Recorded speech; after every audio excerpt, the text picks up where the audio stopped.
name is Steve Grossman, and I have the privilege of serving as CEO of ICIC, the Initiative for a Competitive Intercity. And I could not be more excited about this afternoon's panel, Leading in Turbulent Times. We have an extraordinary group of business leaders, and of course, our favorite professor with us, who's taught so often at our national conference, has been such an important asset in the growth and development of ICIC. I, of course, am referring to Linda Applegate. But before I acknowledge and introduce our panel and introduce Linda, I want to thank my colleagues. I want to thank Mike Shore, the director of our data strategy and innovation team. I want to thank his colleague, Vimai, our deputy director. But I particularly want to thank Maria Galino, their colleague, who poured her heart and soul into this program because she knew how important it was and is. And we've got a wonderful, wonderful group of participants from all over the country. And finally, I want to thank Nadia Larasati. Nadia, part of the Intercity Capital Connections team, and oversees our entire coaching program nationwide. I'm blessed with 44 colleagues living all over the country, working hard to support small businesses during these very challenging times, and I'm blessed to be their colleague. I was thinking about this group, and I only had one analogy that I could use, and some of you may know a little bit about baseball. My analogy is that this team looks a little bit like the 1927 New York Yankees, quite possibly the best baseball team ever put together. Some of you may know the history of that team. They won the World Series 4-0 over the Pittsburgh Pirates. They had a few players on it that you might know, Babe Ruth, Lou Gehrig, among others. And that's the caliber and quality of the people who are participating in this panel.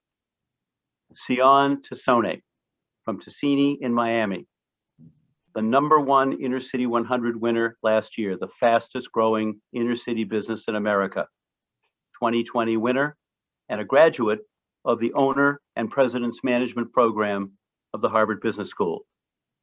Susana Robledo from Cube Care, a 2020 Inner City 100 winner, also winner of the Chevron Dorothy A. Terrell Community Impact Award. Also a participant in the 10,000 Small Business Program in Miami back in 2015. Fifi Bell Clanton and Gwendolyn Woods from the Krabby Shack in Brooklyn. 2020 Inner City 100 winners, participants in 10,000 Small Businesses in New York in 2019, and participated and did such an amazing job at talking about the challenges faced by BIPOC restaurant owners during this pandemic. And finally, Brianne Meese from Tender Loving Empire, a 2020 Inner City 100 winner, as they all are, winner of the FedEx Champion of Global Entrepreneurship Award, and a graduate of the 2019 Portland, Oregon Inner City Capital Connections Program. Linda, we can't thank you enough for coming back again and again. You did this last year during the toughest times small businesses have faced in 100 years.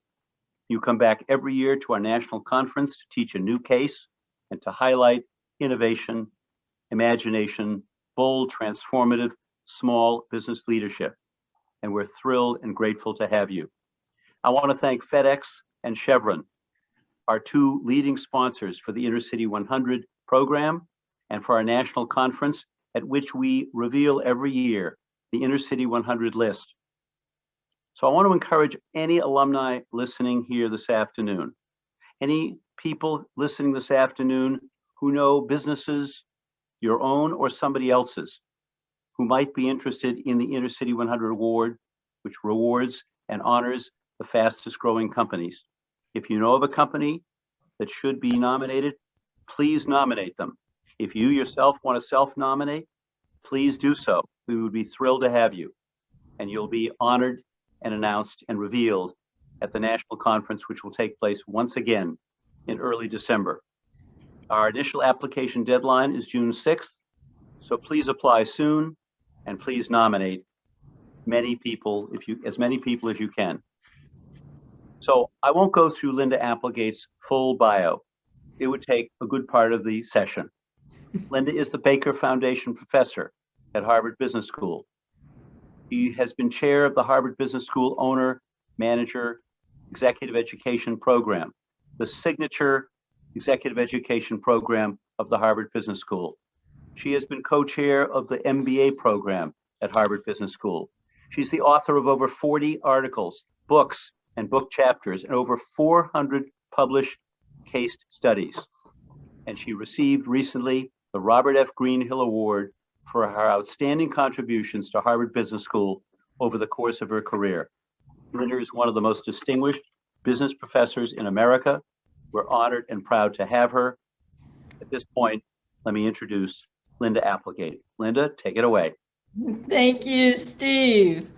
It's wonderful to see everybody. And Mike, did you have anything to say before we get started? Are you all set? Okay, so I can't thank everyone from ICIC and all of you for all you're doing to really enable us to not just survive this crisis, but to thrive during it. And that's really kind of the theme of what we'll be talking about. Today, we're going to focus on leadership.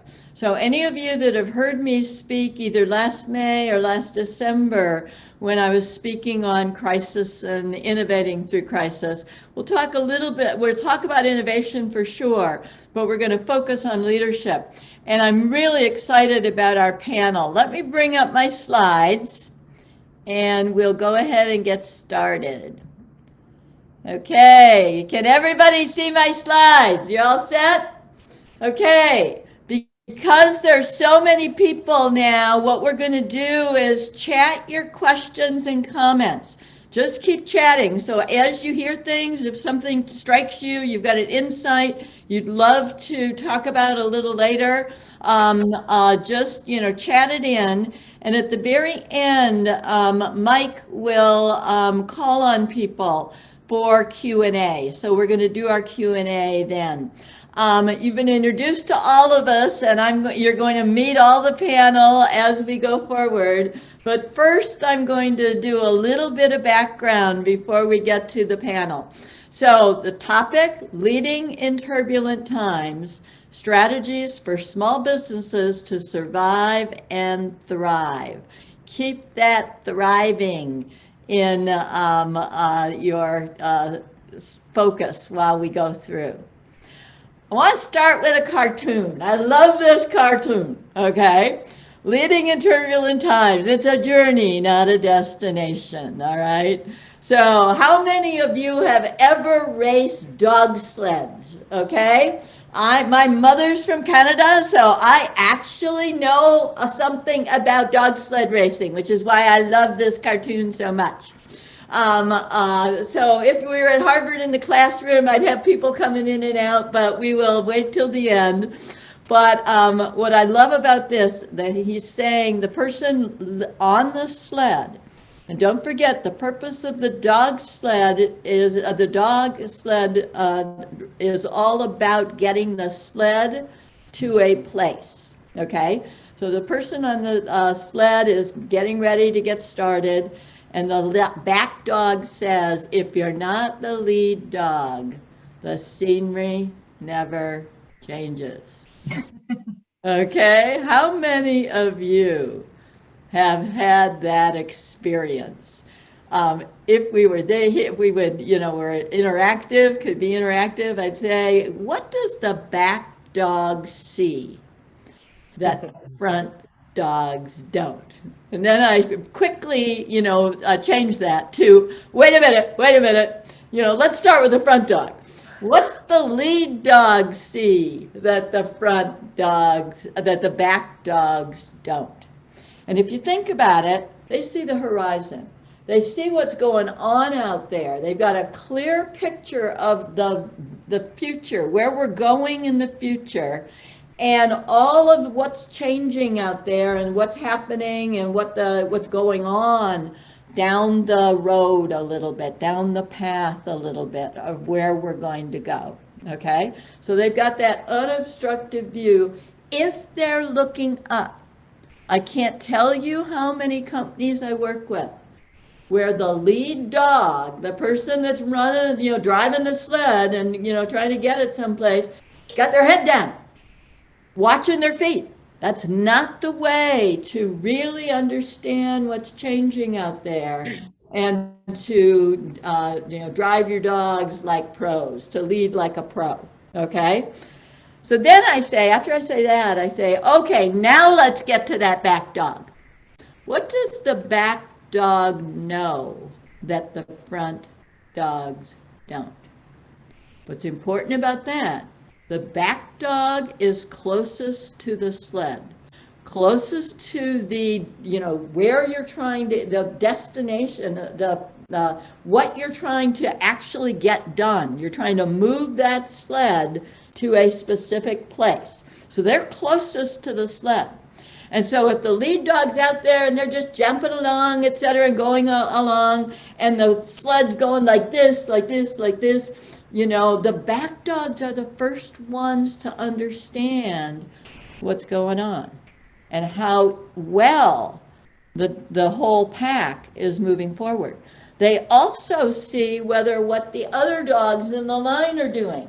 Okay, are those middle dogs, going off in two different directions, et cetera, et cetera? The front dog should know that. If you've got a good, well-trained team, they all know that. But frequently they don't. They are so busy leading that they forget that there's other people that have to follow and that they all have to be working together as a team. Okay? So the middle dogs are, actually helping to, pull the sled forward and keeping everything going on in straight line, et cetera, et cetera. Question: does it make a difference if you're leading into familiar or unfamiliar territory?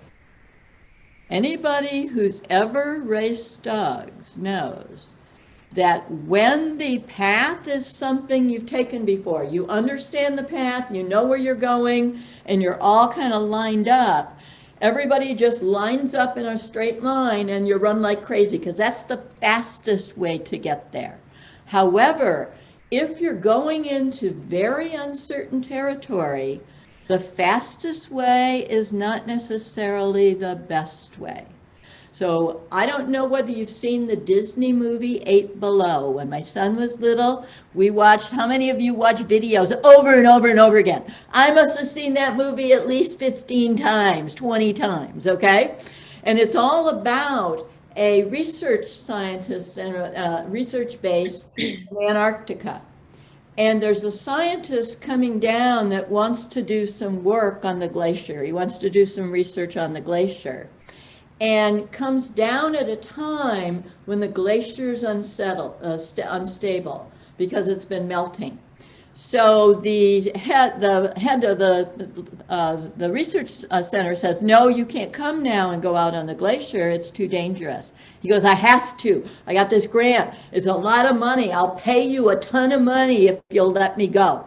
So finally, the guy that runs the research center gives in. And the person that's actually going to be taking the sled, the person that runs the dog sled, says, no way, it's really dangerous. He goes, I can't help it. He's going to pay a lot of money. We need the cash, da, da, da, da. And so they end up having to go. Okay? So what you see in the video is before the person comes down, the person that's running the dog sled, he goes out and maps the whole territory, checks the ice, plans the path, et cetera, so that he knows that it's a safe path to go on. The research scientist comes in, they get started on the journey, and the research scientist says, oh, by the way, he's sitting on the sled, by the way, I want to go somewhere else, so can we go over here? And they got, no way, you can't go over there. We haven't checked the path. He goes, I'm sorry, but we've got to. So what you see happening is when they're on the path that was straightened out, what they'd already checked, the dogs are all lined up. When they get to the glacier and the part where they haven't checked the ice, The person that's driving the sled gets off the sled, unhooks the dogs, unharnesses them, and puts them in a fan position. A fan position is the middle dogs. So you've got the front dog, the back dog, and then you fanned out your middle dogs. Okay? Why do they do that? Because number one, it gives you the perspective, a bigger perspective, number one. You can see in different directions. Number two, you can't go real fast that way. It slows you down. So that's might be a downside, but it's important. And number three, and most important, is if something happens where the sled starts to go through the ice, if you fanned your dogs, they can all pull against it, okay? And right the sled so they all don't just go flying under the ice, okay? Sure enough, they get to the ice, they fan the dogs, they're going really slowly. The lead, the person that is in charge of running the sled is right by the front dog, checking the ice, et cetera, et cetera. All of a sudden, the back rung of the sled goes in. What do you see happening? The dogs all pull against it, they stop, they pull against it, and they right the sled and change their path. That's the way you lead change in very turbulent times, where you don't have a clear view of what's happening in front of you, where there are things happening that you can't, plan for ahead of time. And what you need to do when you are doing that is, how do you expand your horizon so that you have a better look at what's going on? How do you narrow your focus so you are moving forward, but slower, on a path that you're choosing, and more importantly, you're executing with discipline, and you've got that safety net under, so that if something happens, you can pull against, and you can right the sled and keep going, et cetera, et cetera. Keep this in mind as we go through this presentation, okay? And put down questions for these panelists, because every one of them has been leading in really turbulent times, and they're all small businesses that are trying to survive. So put those questions down. I also love this quote. Charles Darwin: "It's not the strongest of the species that survive, nor the most intelligent, but the one most responsive to change." Okay, the ones that can respond the quickest, understand, actually be able to change directions and, pull against what's happening, change where we're going, right the sled, et cetera, et cetera. What I love about that is I joined Harvard Business School faculty. If you were doing the listening to Steve in the beginning, I joined Harvard Business School faculty in the early 1980s. Before that, I'd been teaching at the University of Washington in Seattle in the 70s. Don't do the math. It's not pretty, okay? So I joined in the early 80s. And I was recruited to HBS to help start a technology innovation group at HBS before it became really popular. So this was when technology was brand new. I've always been an entrepreneur at heart. Okay, I think that comes from growing up in Detroit, okay, and having to be a street fighter, because my dad was a factory worker in Detroit. I worked at the Rouge plant to put myself through college, and you learn to hustle, and I brought that same spirit with me all through my career, okay? So when I got to Harvard, that was my, my entrepreneurial background. After we started the Tech Innovation Group in the mid-90s, I helped several other faculty and I started the Entrepreneurial Management Unit. I ran that for a number of years, and over the last 15 years, I have been chairing all of our executive programs for business owners and entrepreneurs, okay? So I've been on this entrepreneurial, side, innovation side, with a big tech underneath all of it. Our definition in the 90s, when we started the entrepreneurship department, it was before there was really a science of entrepreneurship. You couldn't hire an entrepreneurship faculty member. You couldn't get an entrepreneurship textbook back then. You know, there might have been a few of them out there, but that was not what people were thinking about. So we were actually building out what is entrepreneurship right from the beginning.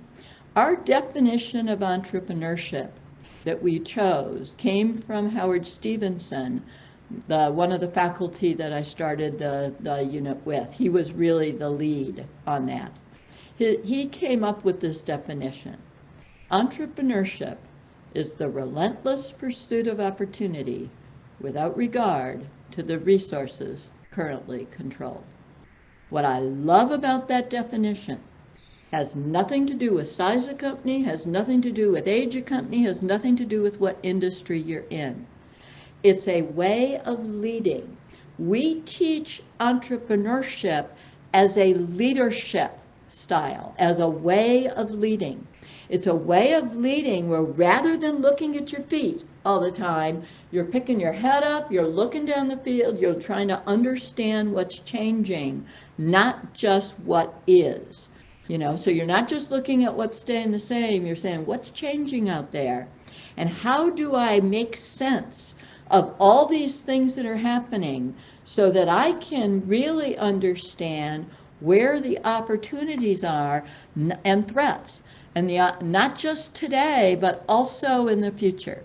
Okay, so if I understand that there's opportunities out there and maybe potential threats, how do I then back that up and say, what's a strategic position I can take today that will allow me to start moving toward the opportunities, that will allow me to start changing, you know, addressing some of the threats I'm seeing, et cetera, et cetera. How do you back up even further and say, no one executes a vision? You don't even execute a strategy, you execute projects, initiatives, or get things done.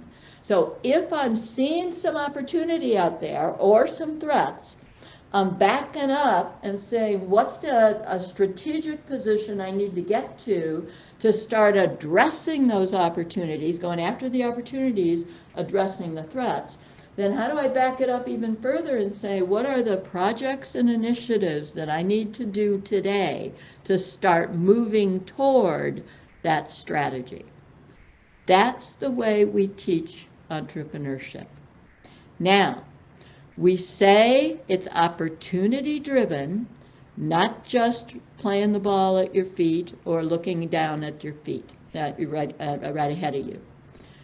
It's relentless because you never get it right the first time when you're trying to really say what's going to happen out there in the future. And then finally, you never have the resources you need when you get started.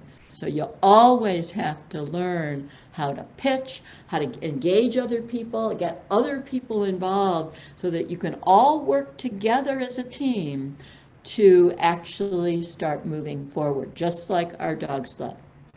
Now, crisis like the global economic crisis like the dot-com crisis, we've been through a couple before the pandemic came. Those crises were economic crises that if you understood how to look at the analytics of what was going on during the dot-com era, when we started getting all the data on all these companies that were not doing well, if you knew how to look at the data, you could understand, say, as more and more dot-com companies went public, you say, wait a minute, this dog's not hunting. You know, we've got to really think differently. And so Amazon, some other people actually stopped their dot-com businesses, started other kinds of businesses before the dot-com crisis, and they survived. Same with the global economic crisis. Then it was a credit crisis. But if you understood the markets and how to analyze them and what was going on, you could see ahead of time that there were changes happening that signaled it's better to get out of credit right now and put my money in cash, okay? Because things are not looking good. The pandemic, the global pandemic, was different for some people. Those of us in healthcare, when I taught at at University of Washington, I actually taught in the medical school. I was the head of Director of Health Services for the city of Seattle. So healthcare people had been preparing for pandemics. Why we didn't understand this and respond better, that's another story. But most people didn't understand that this crisis was coming, so it caught lots of people off guard. And the economic crisis was immediate because of the lockdowns that went on, okay? So that's a crisis that you can't necessarily predict a lot in advance, but you still use the very same kind of approach to how to think about it. You're going to hear our panelists talk about how they led through crisis, how they responded. And one of the things I say is, stage one of leading through crisis, stabilize and defend your current position, your core business. What can you do to defend? What's the big problems you have? It's the cash flow problem. How do I think about cutting costs, et cetera, et cetera? And if you do that early, that helps to at least give you the resources you need to survive. But that's not going to help you move through that crisis. The second stage is there a compelling pain in the market for either current customers, current suppliers, or adjacent customers, suppliers, somebody that I could actually solve that problem using a lot of the resources I have. You saw a lot of restaurants start selling groceries, doing takeout, et cetera, et cetera. There's a compelling pain in the market. People can't go out anymore. How do we actually get things to them? And then second of all, there's a compelling pain in the market. People are not able to always go to the big grocery stores. The stores are running out. Can we find ways to solve the compelling market pain today? The third stage is, how do you anticipate the future, accelerate your value creation, and transform for the future? Don't stop when you're out of trouble. How do you really think about what's going to change down the road? How can I look down there and say, what could change? And as I'm taking care of things today, can I also prepare myself to be leading for the future? Okay? So that's the long and short. Good entrepreneurial leaders are relentless. They're not reckless. The best entrepreneurs, people will often say, entrepreneurs need to love failure. I'm sorry. I'm an entrepreneur. I hate to fail. Let's just put it out there.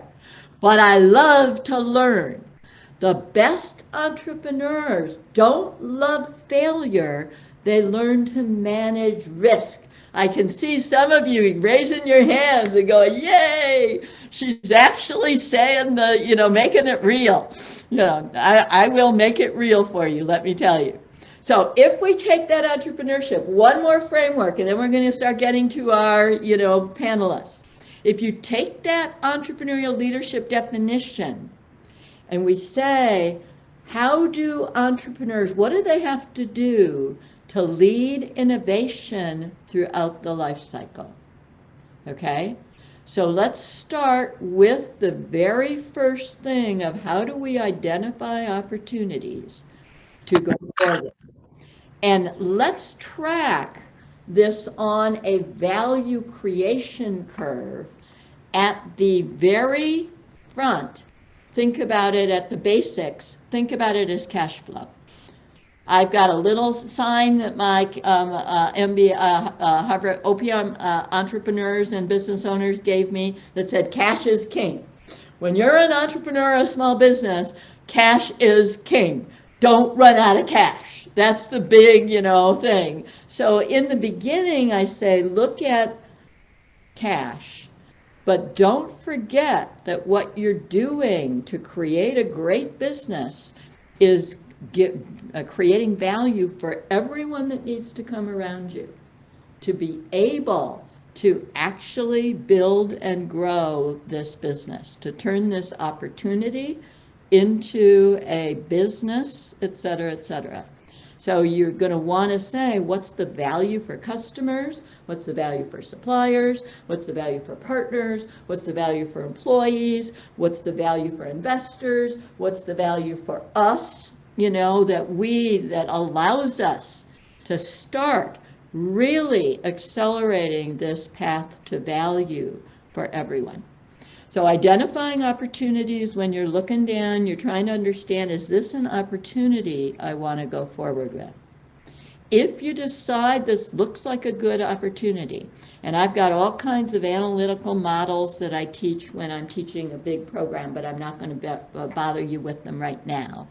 But what drives your cash flow? What drives that value creation? If you decide you want to go forward, then the next thing is, how do I then start actually getting things done, picking out that, entry position I want to get to, that strategic product market position I'm going to use to enter this new field of play. Then how do I say, what are the specific projects and initiatives we have to do to start moving that toward that entry position? And how do I start executing in a way that I can experiment?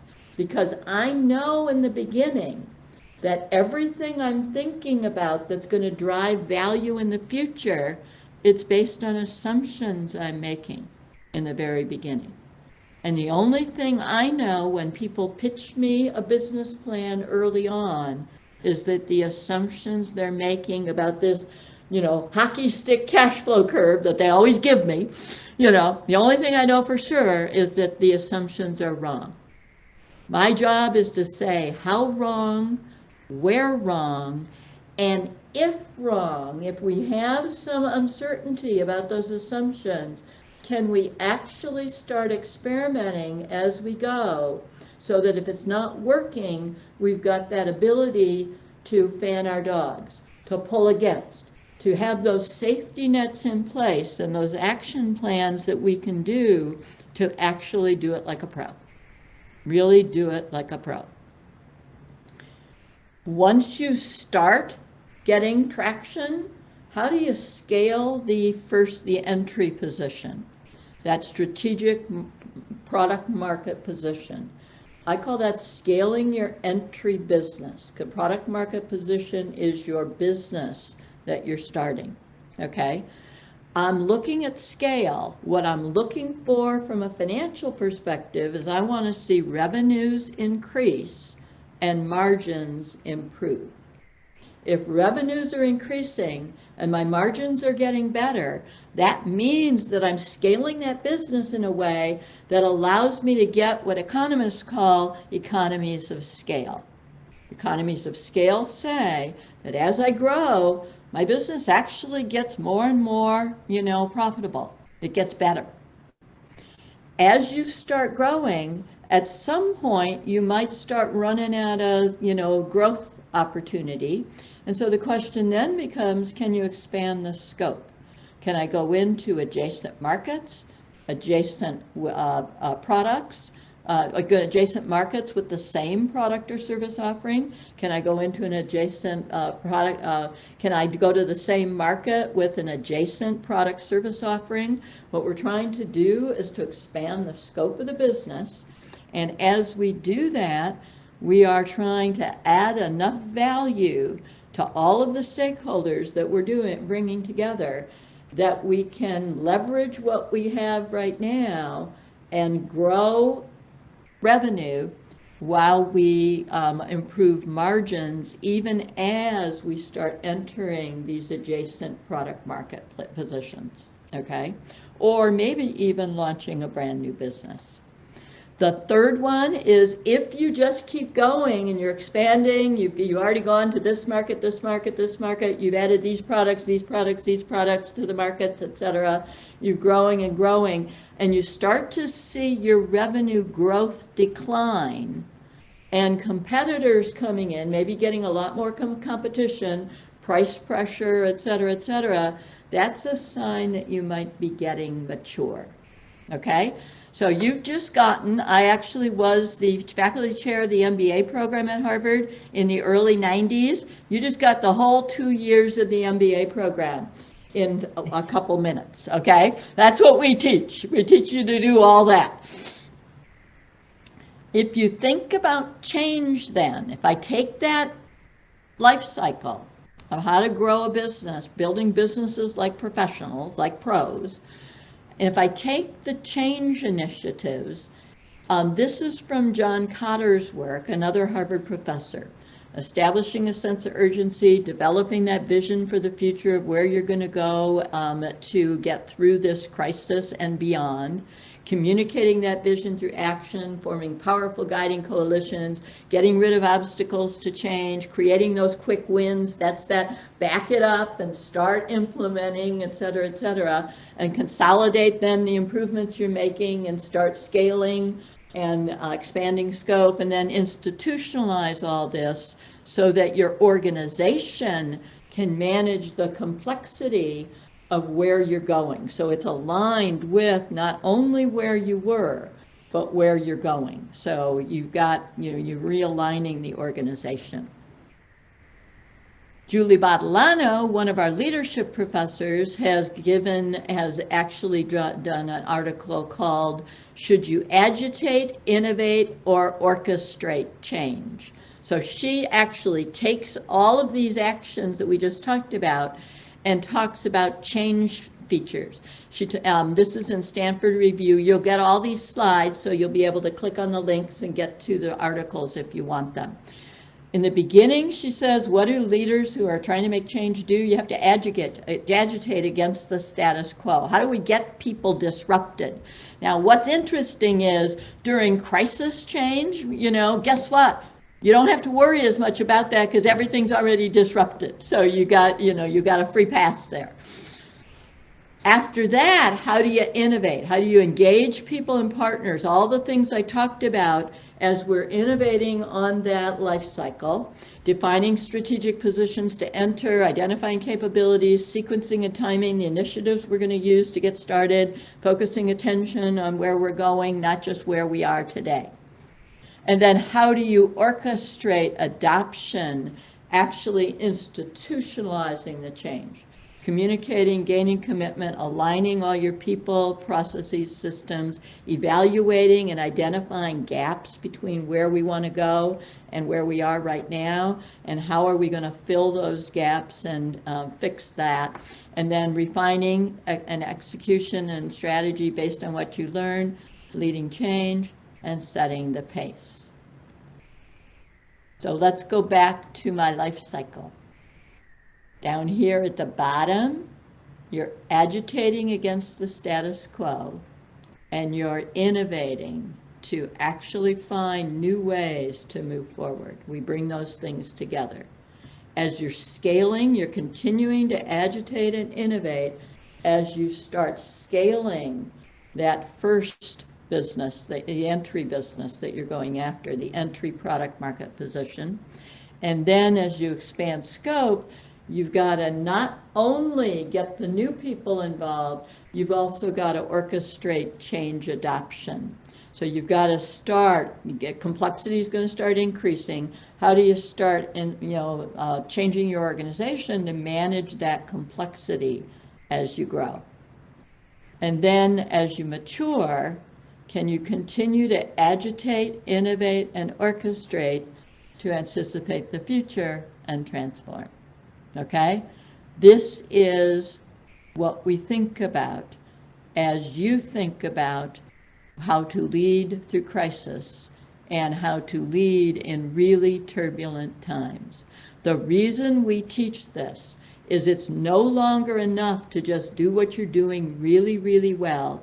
Things are changing out there so fast that small businesses can't afford to say, I just want to be small and stay like I am forever, because other people can come in and actually, destroy your competitive advantage over time, and then, it may be too late for you to move forward.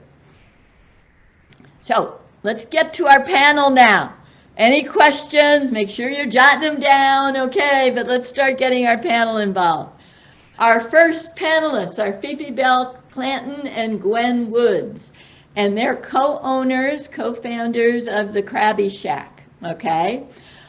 This is Gwen and Fifi. This is some of their little pictures so you get a sense of it.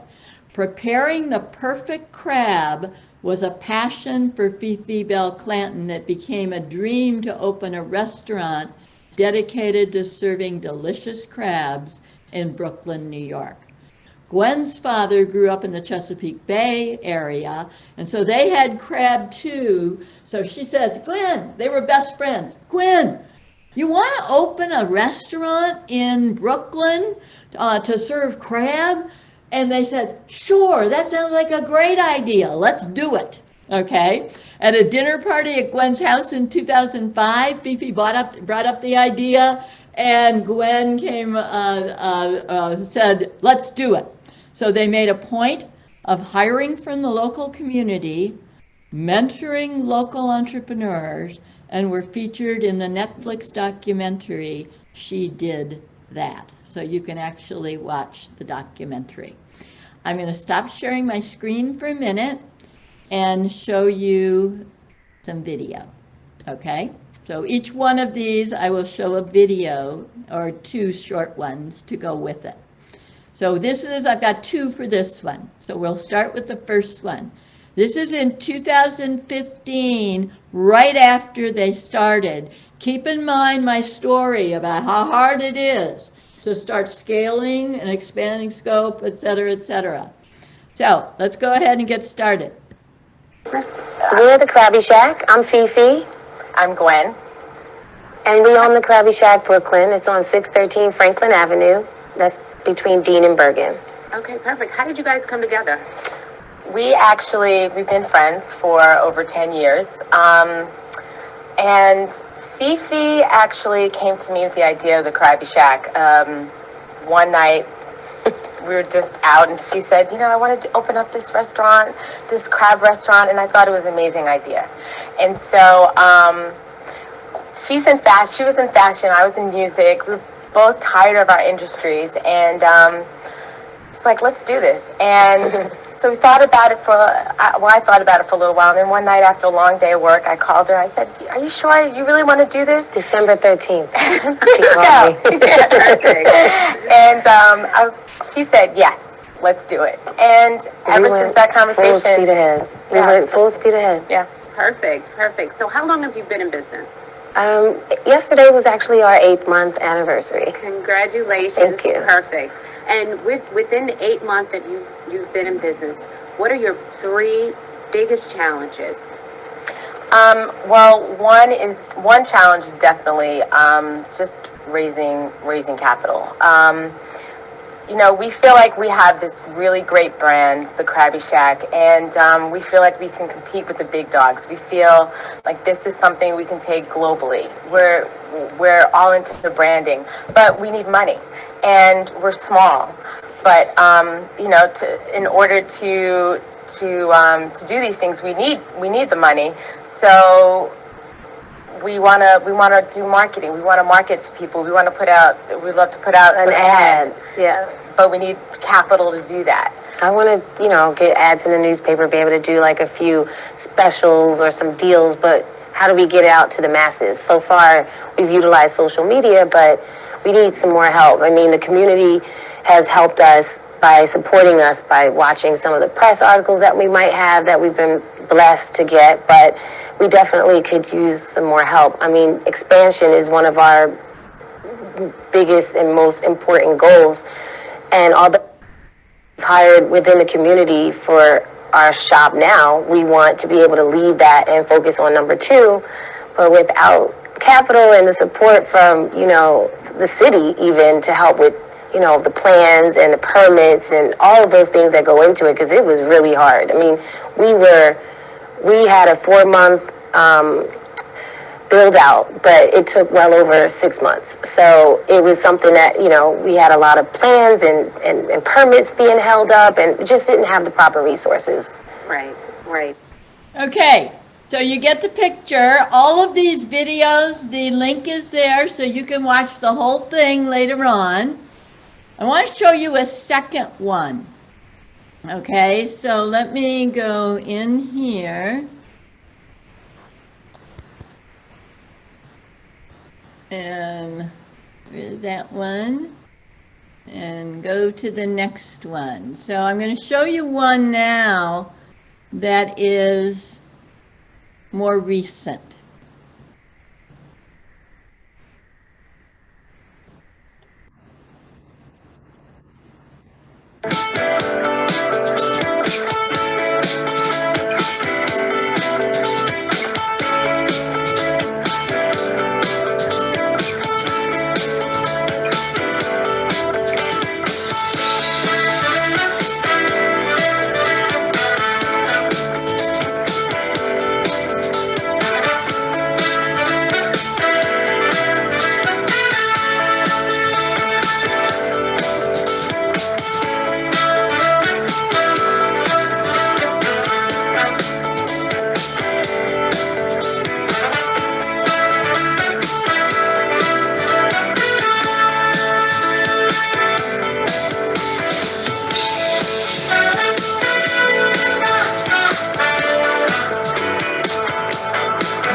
Customer said, "Miss, this your place, right? This is the best crab I've ever had in my life." I mean, she was sitting right there at that little table, and I was like, "Oh my God!" So it is very rewarding.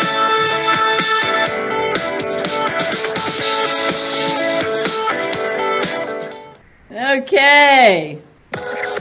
Let me get out of this, and we'll go back to the slides.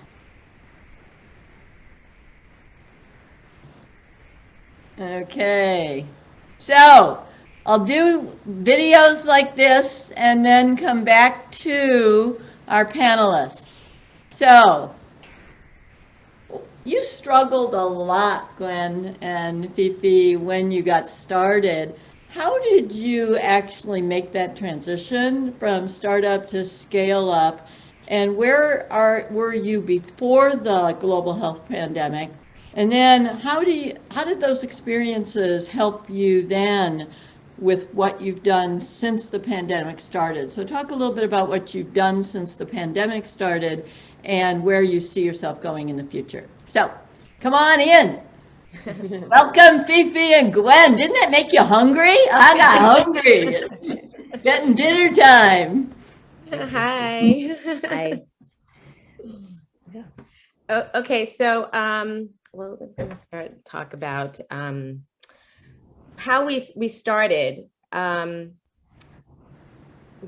were like mom and pop shop, you know, like anything else. We started. It was really tough for us. We never worked in the food industry, so we basically learned from our mistakes. We burnt ourselves in the kitchen a whole bunch of times. Like we just literally just kept trying. And then it was a moment where we were sitting there like at that video, we were like, how can we get more customers? This is weird. Like we had this dream and it wasn't people knocking down the door, you know, only the very first week when we opened. And then after that, it was just like crickets. We were like, doo-doo-doo. And then when we received our first bit of press, we were able to get some traction and that felt good, but we wanted more. So we got a phone call. I mean, the press really made a difference for us.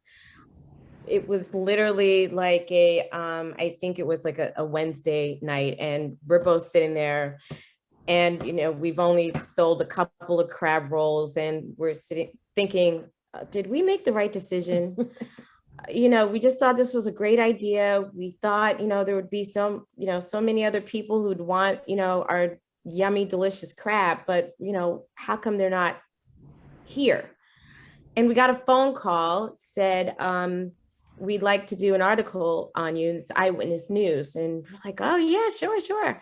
So we did it. And the day it aired, the phone starts ringing that night. Hi, what time do you open? Hi, what do you serve? Hi, can you see the menu? We're like, oh, okay, maybe this is gonna be something. And the next day we had a line around the corner. But the when you say how we started from startup to scale up, it literally started from there where we had a line, and then again it subsided, right? And then as we keep going, we had that actual video, the video that you referred to, happened to. So sorry, I lost you guys. I don't know how to find you again. We can see you, so Okay. just keep going. Yeah. Okay.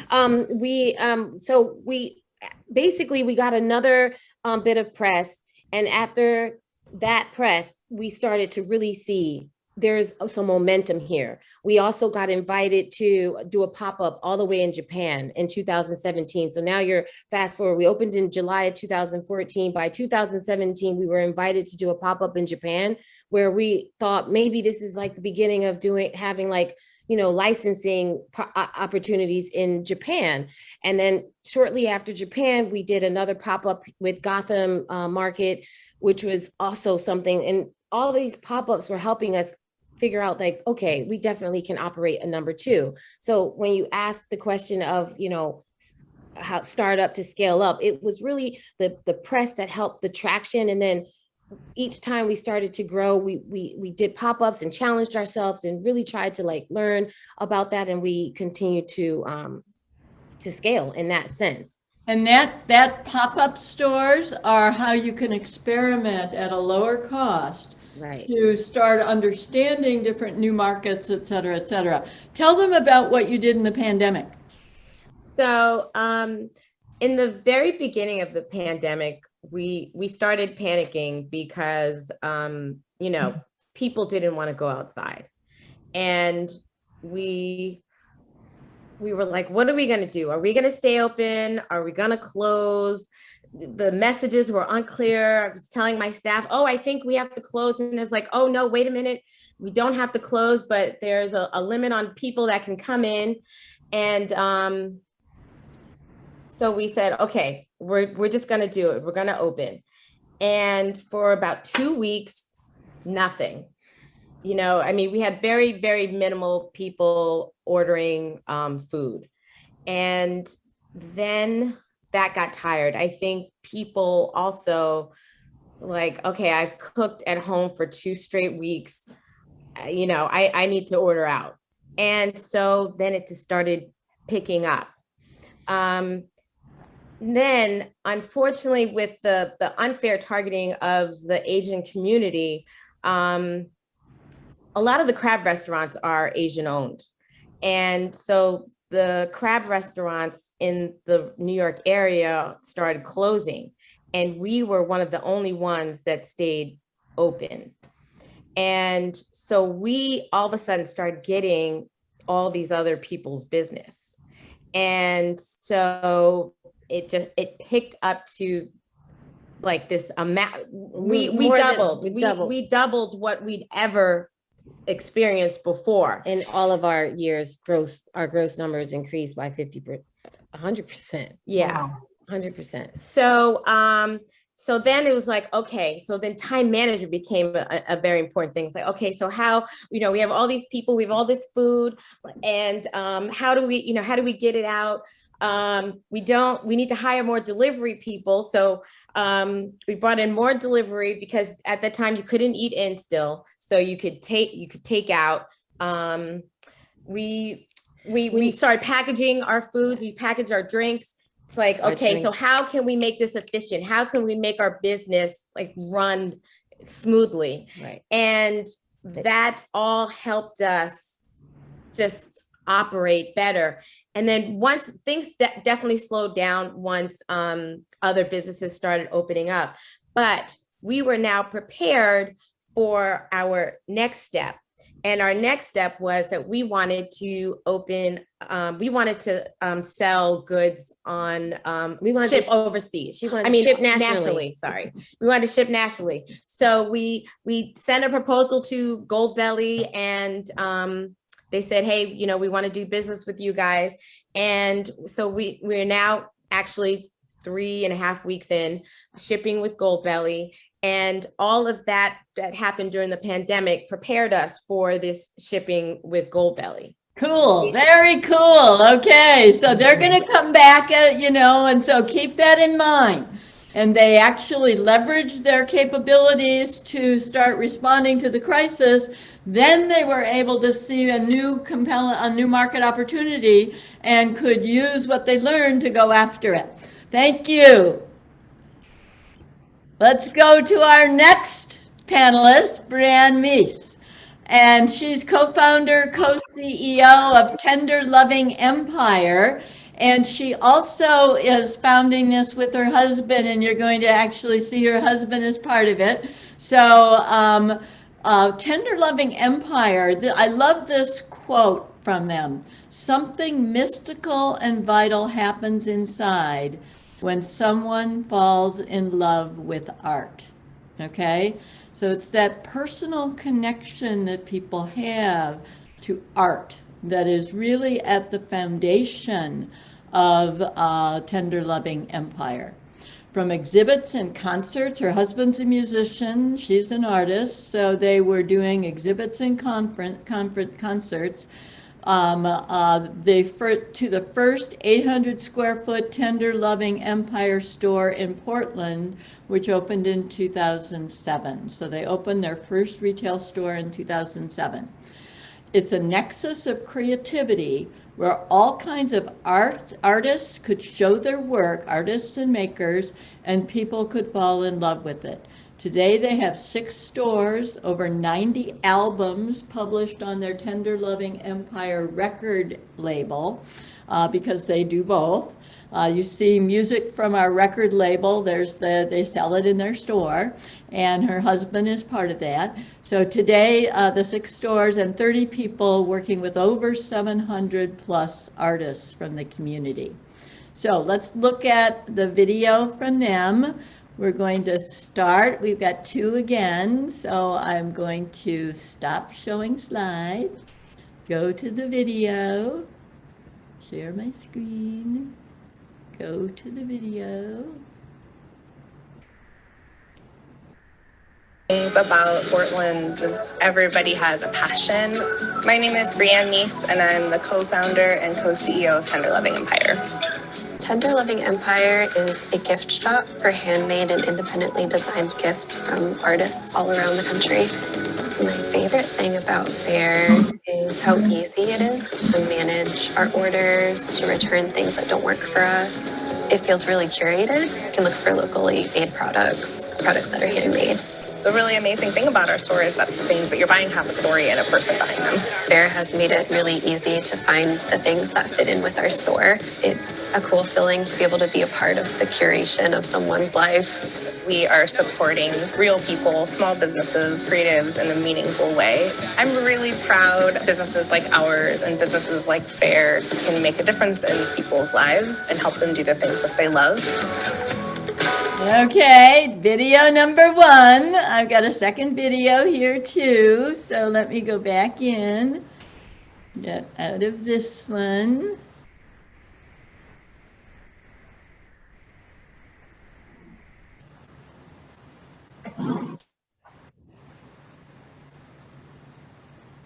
And we'll show the second one, and this is a music festival. So you're going to see Brianna's husband. He is one of the artists that you'll be seeing coming up very quickly, so watch for his name.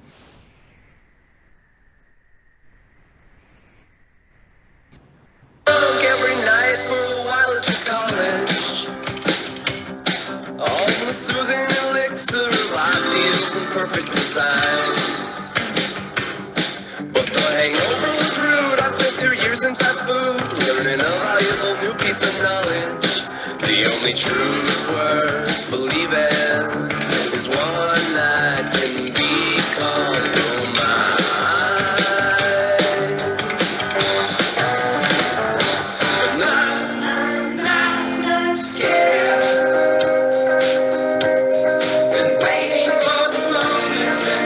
Okay, so I had to show you Jared's music, but they have a whole group of different artists that are part of the album. I mean, that have their albums and that they've published their music. And so let me go back here. Get rid of this one. So when we can start the next. He would be mad at me if I didn't say Jared Meese and the Grown Children, new album out. New album out. There you go. I love it. I love it, Brienne. Streamable. So let's go back to your slide. Okay, so Brienne. Hello. You bought this retail store and record label right before the global economic crisis. And while the music industry was also being disrupted by the growth of online music downloads, you survived and actually grew sales in your brick and mortar store and started doing other things. And then when the 2020 global health pandemic shut down retail, how did you use what you learned to not just survive, but to actually start expanding your position in your company to the best year ever this year? So tell us a little bit about that. Yes. Well, first of all, I love that you called out the fact that we started right before the last recession, right? So we started our company in 2007, and it feels like a million years ago now in my entrepreneurial journey. Our company looks very different now than it did back then, but I really do see ways that it helped us have it kind of similar to what you were talking about with your background, Linda, just that we did have to start with this scrappy resilience. We started we had no experience in the retail industry, no experience in the music industry. It was right before what our colleagues call the death of the music industry, in fact. And then the recession hit and we were in a horrible retail location. It was all just pure passion and love for what we wanted to do, which is what you mentioned earlier. But I think that when this pandemic hit, that scrappy mindset kicked in more than I realized, and you highlighting that has made me think about that, how much it is true. I think that the other things we had going into it were the fact that from 2014 to 2019, we had been already rapidly scaling. So from 2014 to 2019, our revenue grew over 1,200%.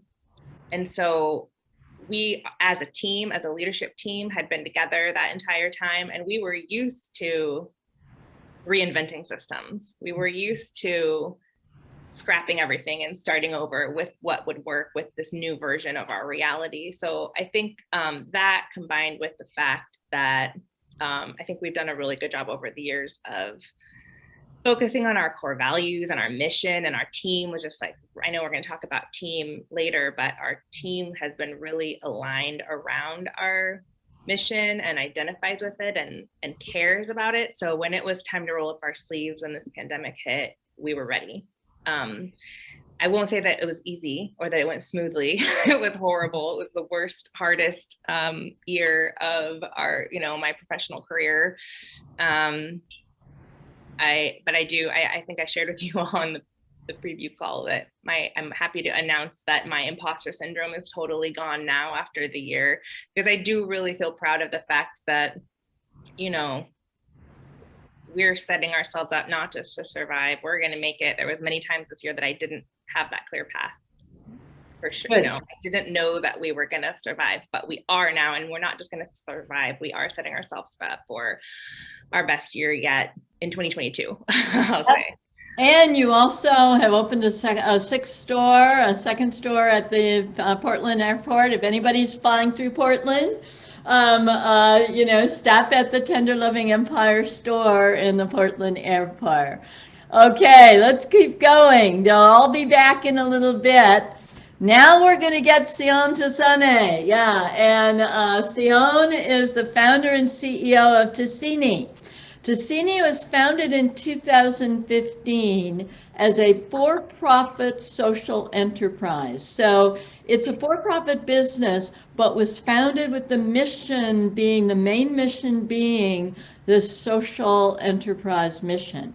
Ticini offers low-income U.S. Hispanic immigrant women an opportunity to earn extra income and provide for their families. Through a single-level direct sales model, Ticini's clients purchase wholesale a variety of fashion and home goods sourced from Latin American partners that Ticini sources from, and then they sell them for a profit and keep the profit. So you can see some of the fashion. I'm not a U.S. immigrant, Hispanic immigrant, but I would wear some of that stuff. I want to, start buying on Ticini's catalog. In 2018, Sion received the HBS Making a Difference Award. Sion did graduate from the business owner program that I teach at Harvard Business School.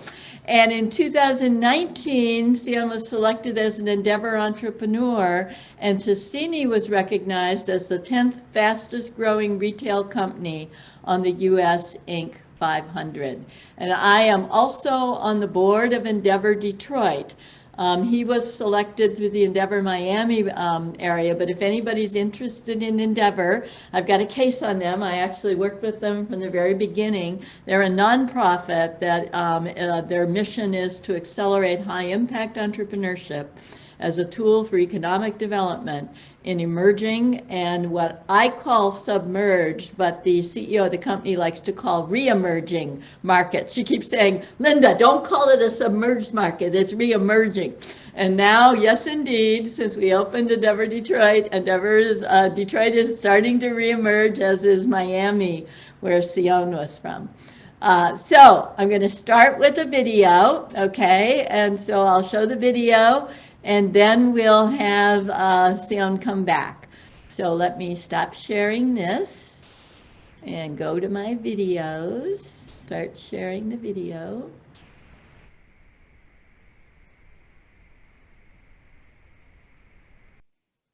My personal mission statement is to be able to help people, and that's the reason why I created Ticini. Ticini is a for-profit social enterprise whose mission is to empower U.S. immigrant Hispanic women. We do that by providing them a platform of products that women can buy at wholesale, they can sell retail, and they keep the difference. Cuando vi el catálogo pequeño que me mandaron, yo dije, wow, eso fue amor a primera vista. Este es el negocio que yo quería. Hispanic women are amazing people, but they're definitely swimming against the current, and they're struggling to make ends meet. Cuando llegué de mi país aquí, yo me sentía estancada, yo sentía un vacío dentro de mí porque yo decía, Dios mío, pero esto no es lo que yo soñé, ni esto era lo que yo quería. Pero cuando conocí lo que era Ticini, a conocer el producto y empecé a hablar de mi producto, empecé a romper barreras. No es el país nuestro, la cultura nuestra. Entonces, encontrar una empresa que te ayuda a sentirte en casa y que aparte de ayudarte a sentirte en casa, te ayuda a surgir, te ayuda a salir adelante, te apoya y eso te llena de mucha fuerza. I once read a quote from Peter Drucker that says, "Culture eats strategy for breakfast." I actually didn't believe in that quote until recently. And I think a great part of our growth has come from our culture. Ticini was founded in 2015. We have grown close to 4,000%. Our culture is founded in our core values that we live on a daily basis. Tratamos de empoderar a la mujer latina que vive en los Estados Unidos de habla hispana a que sea una mujer independiente, a que sea una mujer que logre sus cosas, a que sea una mujer que sepa que tiene valía, que puede hacer las cosas que se propone. Ticini is truly a hybrid between technology, retail, and direct sales. But in addition to that, we'll also have the opportunity of offering them services. At the moment, we have telemedicine.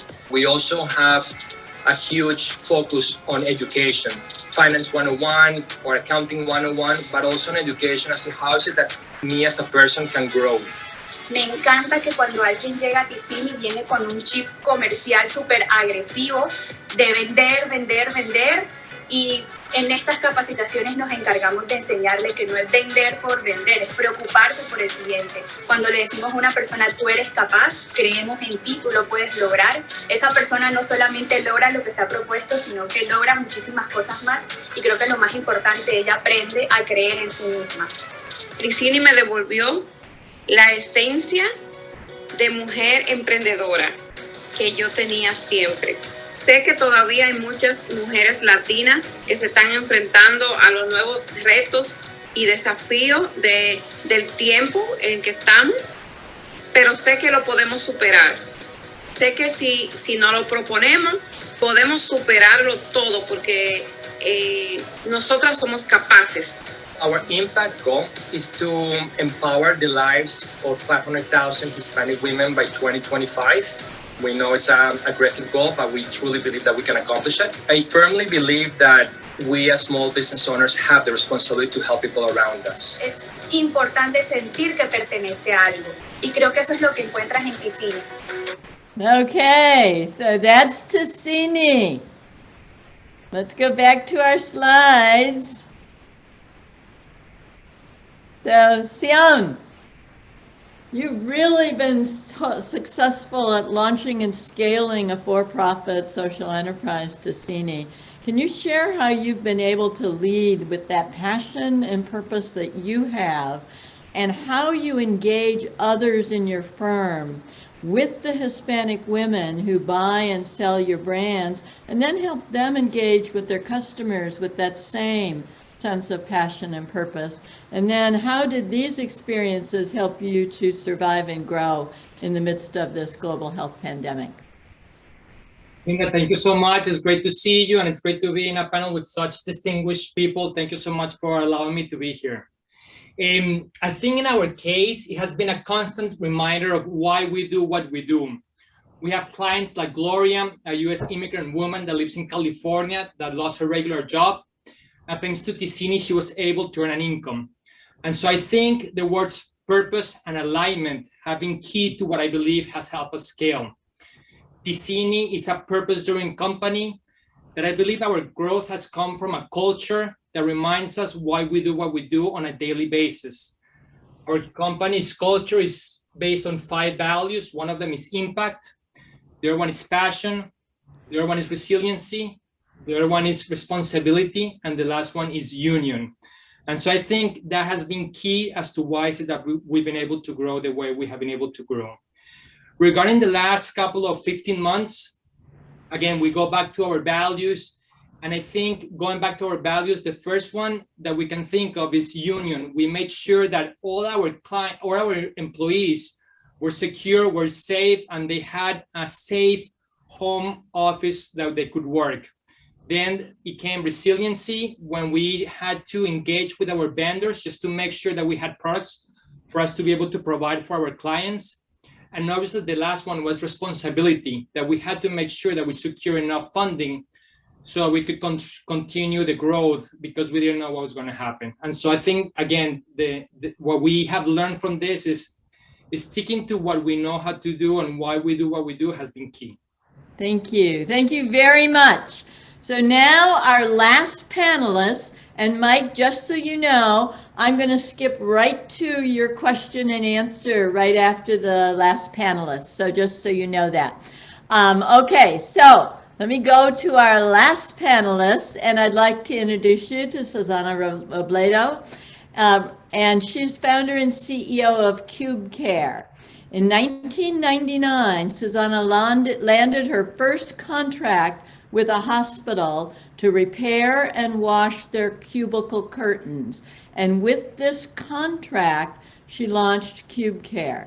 Initially, it was a services company providing cubicle repair to hospitals. Today, Cube Care has expanded into a full-scale design, manufacturing, and installation facility and service offering. Cube Care supports the local community by providing jobs to prison inmates that allows them to learn transferable skills upon their release, and provides on-site daycare for their preschool age kids as they start to transition back into the community. So let's go ahead and stop the video, the slides, and watch the video, and then we'll be back to talk to Susana.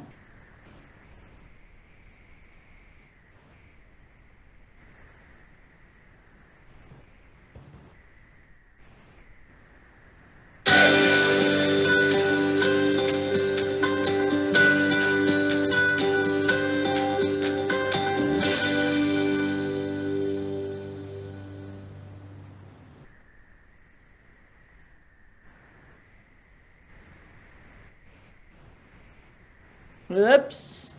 Let's go back to the beginning.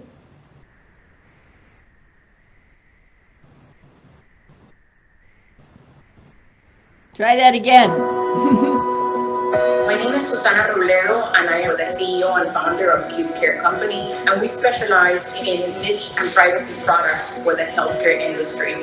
I am a minority, and I am also an immigrant, and being able to have this corporation and being able to provide jobs to over 70 people and close in the wealth gaps, it is important to me as a person that I am giving my best back, because I wouldn't have been able to have been in this position if it wasn't because of other people within the community that actually helped me through. When I think about how Cube Care has impacted the local community the most, I think of us giving opportunities to those from the halfway home.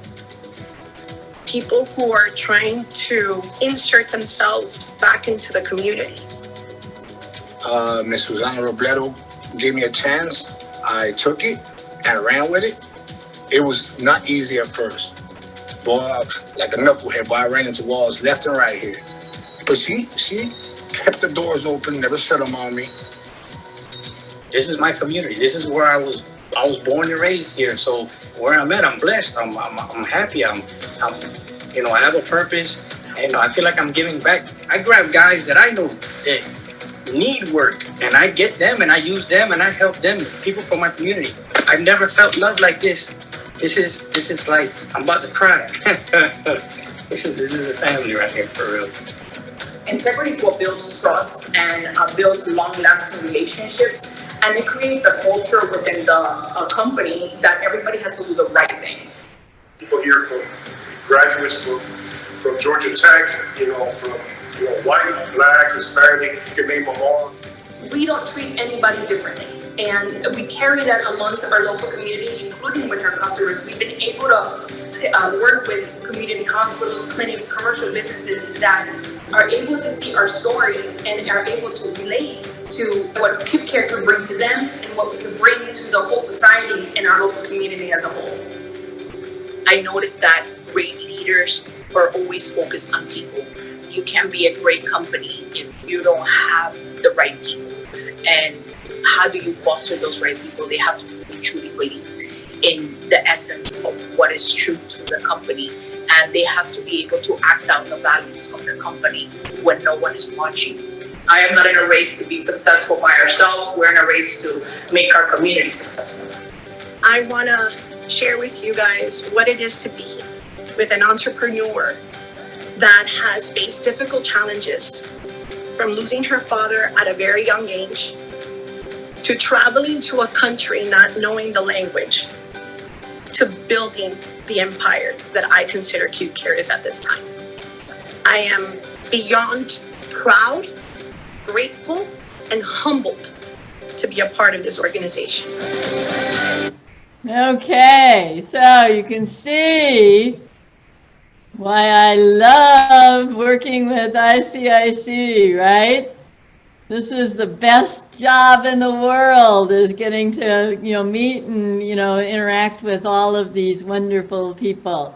Let's get some thoughts from Susana, then I want to send this over to Mike to get questions from all of you. So how did your experience as an immigrant shape your entrepreneurial journey in building Cube Care from one single contract to over 10 million in revenue? And then very quickly talk about, what was your strategy during the global healthcare pandemic. So thank you. Okay, so let me answer the first question. The first question to me is, how did my being an immigrant shape me? There was a couple of things that made me very successful by being an immigrant, and is that I learned that I am a guest here. And because I am a guest in this country, I need to be in my best behavior at all times, and I need to earn my keeps. I need to bring value to everything that I do. I want to be able to earn the right to be here and to be called an American. The second thing that I learned is is to be adaptable and flexible. One day my mom moved a lot, chasing jobs and chasing work. So I went from one school to another school, from one neighborhood to another neighborhood, and being able to have to adapt to new friends, to new teachers, to new surroundings all the time, made me feel that I had to be a chameleon and be able to fit into just about any situation. And I couldn't hold on to anything from the past. I needed to just stay moving forward all the time. So that made me be very adaptable and flexible.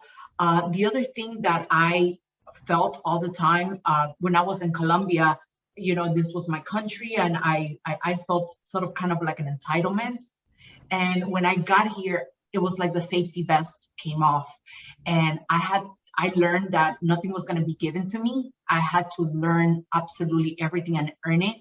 And I had to work hard in order for me to get some kind of safety. The other thing that I learned from my mother was that she kept on, sometimes as a child, I would say, oh, we have so many problems. She's like, no, honey, we have challenges. And if we could oversee and overcome those challenges, then those challenges become opportunities. So those were kind of like the things that have been also pillars in my personal life to be able to run my business the way that I do. And regarding the pandemic, my strategy was to simplify my business, to focus and execute. So it was so chaotic when the whole thing happened. Everybody was pulling me from all kinds of directions, and what do we do here? What do we do there? And the first thing we needed to do was safety. We needed to get everybody into safety. So we wanted to get all of our staff back home. We have a lot of elderly people that work with us. We wanted them to be safe as well. And that initiated for us to be able to change our softwares, our system, in order for everyone to be able to work from home and be safe. The other thing was that I had worked for many, many years in disposable curtains, which were the current, we've always made the reusable ones that everybody is familiar with. And, we had this product that was disposable, and some people understood it and some people didn't, but the time was perfect for us to say, and now bring it to the customer's attention when they are having all of these expenses and they don't have time to wait a month for new curtains, and for us to say, we have disposable curtains at a price that, it's disposable. You could really dispose of these, and that helped us, push that product and really launch it in a grand scale. The other thing that we did is we listened to customers. We were very keen to listening to them, and they were telling us their problems that they were having. And we came up, one of the problems that they were having is, our linens are going everywhere. We don't know where they are. And, it was like, okay, we got to get disposable linens for them. And so that became very important. And we launched that as well. We wash the curtains, as and you saw in the video, we maintain them. That has been our core business and what keeps us running all the time. And at one point we were offering the antimicrobial treatment. So it was an added thing that you would pay for. I right now have a brain tumor, and at that point, it made me realize how important it was. This was not something I should be charging for. This is something that needed to go to every single customer, every single curtain that we washed. It was a personal commitment of me giving back, to them. So every single curtain that goes through our system gets treated with an antimicrobial system so that it reduces hospital-acquired infections. The other thing that that we did, that it was hard to say no to, was the fact that we had a lot of contacts with healthcare, and just about every single day we were getting 10, 15 emails from different suppliers and different manufacturers all over the world, and even friends of mine asking me, saying, look, I have PPE items, can I use your list, or can we team up together and you push this product for us? And to me, it was so easy to say yes, but I did not understand the product. I'm in it for the long run, and I didn't know what was right, what was wrong. So I didn't want to confuse and damage the relationships that I had and my reputation with my clients. So I walked away from that, and it was the best. At first, I was kind of like, oh, maybe that wasn't a very good thing for me to do. But I realized that by doing so, I didn't burn my bridges. I didn't offer products that were fake or did not provide what they were actually saying they did. And I stuck to my core. I stuck to what I did. So going back to simplify, focus, and execute.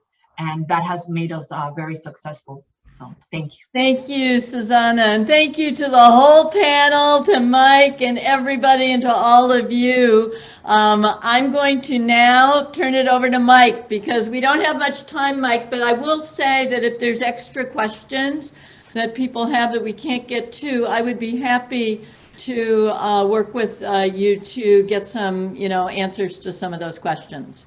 Well, thank you very much, Linda. And first of all, I just want to say, wow, Fifi, Gwen, Grant, Susie, Sion, your stories are so inspirational. And, thank you for sharing them. You guys are so much more than just successful business people. I mean, the fact that you are winners of IC 100, but that only describes a small portion, your duty and your obligation to your communities. What you bring is absolutely amazing. So I am very proud to be associated with you. Linda, what can I say? It began with your first analogy. I never heard that analogy. It made me think of my own analogy, which is whenever I attend anything from you, I think of myself as an old dog. And you make me think that you can teach an old dog new tricks. Just the way that you simplify the complex and make it understandable and actionable is incredible. So I just want to thank you. You guys were absolutely fantastic. You hit it out of the park. I also just wanted to tell people that, our deadline for this year's IC 100 is June 6th. You will be getting an email with this presentation, as well as the recording of it, and then links to to either nominate businesses or to apply yourself. We'd love to spotlight more and more businesses like you. I think it's really a critical and important thing what you guys are doing. You guys represent the best of our country, and I am tremendously thankful to all of you. So that's it. And if you do have questions, we will be sure to get them to Linda, and just reach out to any one of the ICIC team. So thank you. Goodbye.